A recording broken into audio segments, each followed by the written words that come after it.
Good afternoon, everyone. Today we are going to have a training session on best practices for managers on diversity in the workplace.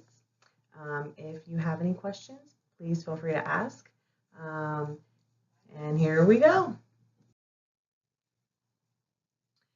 Okay, so the importance of diversity. There are so many reasons why having a diverse workforce is important to the business, to society, to the company, to just the country as a whole.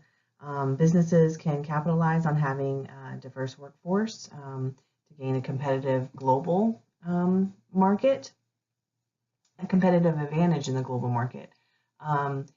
There is a benefit with an increase in innovation and creativity. Being innovative and creative requires a variety of skills and experiences, and having those brought into your organization is going to do nothing but better it. Instead of having the same type of employee, the same type of personality, the same background consistent in your organization, when you bring in a diverse group from many different backgrounds, then you're going to bring in a variety of skills and experiences that's just going to be better. Also, new groups to target with products and services, bringing in somebody. Nobody can sell something better to somebody than somebody who knows what they want. Who knows what women want better than women? So bring in a higher number of women into the organization can help target more women with products and services. Okay. Also, a well-rounded office culture. There's just a lot of different personality traits that women have that are different from men. That's just the way it is. We're brought up in a way to be a little bit more sensitive, maybe even listen a little bit better. So just bringing those qualities into the workforce is an improvement. And also preparing for changes in the future workforce. Gender roles have changed so much in the last 50 years. I can't even comprehend what they're going to look like in the next 50 years. Introducing millennials into the workforce requires change. And how businesses are being ran, you have to adapt, and being proactive is the way to do it, and being able to recognize potential and grow with that is so important. Okay, we're going to talk in a little bit more detail about diversity initiatives to increase female executives. That's a target group that we've recognized needs some improvement. Some things that we're going to talk about today is how to get to that point, and that's by setting goals, having clear policies and expectations, implementing diversity training, having adaptive leadership styles, being able to review conflict management, and then having diversity committees and creating a diversity plan and sticking with that. Just to be proactive and to plan in advance. So we're going to go into more detail about these initiatives that we're going to implement. Okay, the first one is setting specific goals. Why are goals important? Because it's giving you an idea of what to shoot for, a goal that you can work towards, and what does everybody want to work toward is success and being an innovative leader in the market. So let's say, we are looking to increase our women executives. So let's say we set a goal of 10% over the next 12 months. We'd like to see an increase of women executives by 10% over the next year. So where do we start with that? First you set that goal. It needs to be a tangible, realistic goal. And figure out where to start. So first place to look at is probably recruiting strategies. How can we target that particular group? Where are we going to look for that particular group? And then also training and developing current employees for future promotions or future opportunities. Being able to move people around from position to position so they can gain knowledge within our company, within our organization, and just beneficial, be beneficial to the entire strategy of the diversity program. So also reviewing metrics already in place and setting goals based on those, and maybe changing up metrics that are already in place and trying to make them better. But goals have to be realistic and they should be achievable.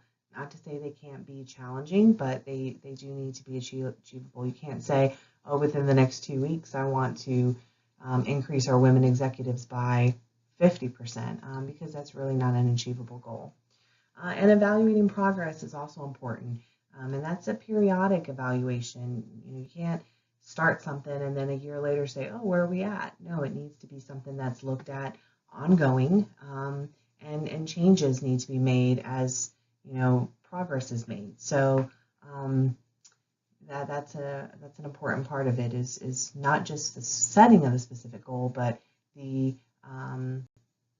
performance of the goal and how well it's doing, and do you have metrics and do you have data gathered to support that goal and how it's progressing. Okay, the next step in our initiative is to make sure that we are setting clear policies and expectations. You can't expect somebody to do something or meet a goal if the expectation has never been given to them. That's like saying, you expect somebody to ride their bike a mile every day, but you've never told them they need to ride a bike every day for a mile. So goals and expectations need to be clear, very clear, to avoid any confusion or misunderstanding. They have to be clearly outlined. And we need to take into consideration who the audience is that's receiving this information and making sure that we're adapting our communication to the audience. Vague policies can negatively affect productivity. If you're not clear on what your expectation is, they could end up doing something completely different from what is needed. And affecting productivity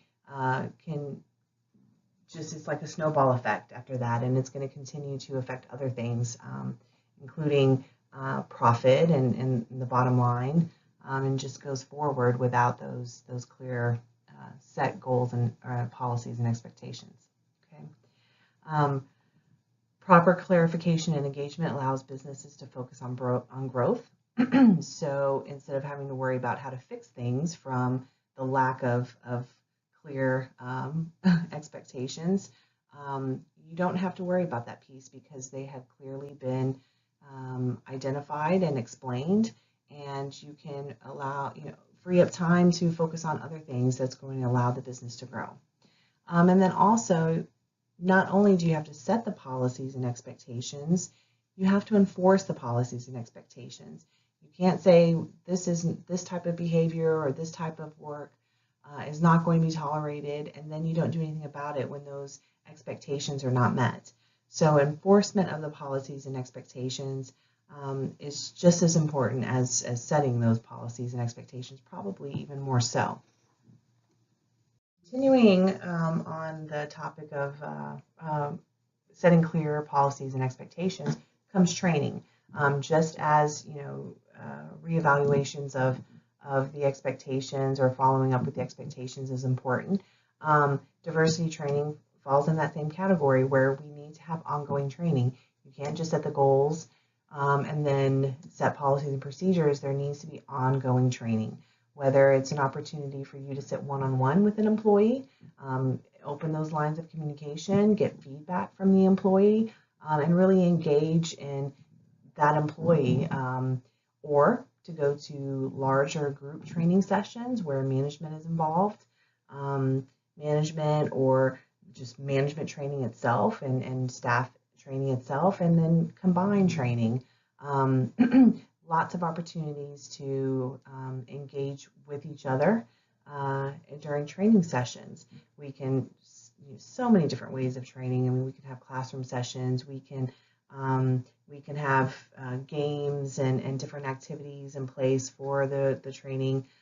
But ultimately, you just want to open up those lines of communication. It's a consistent way of sticking with your goals because it's an ongoing process. So definitely have to have diversity training ongoing and consistently being given to everyone.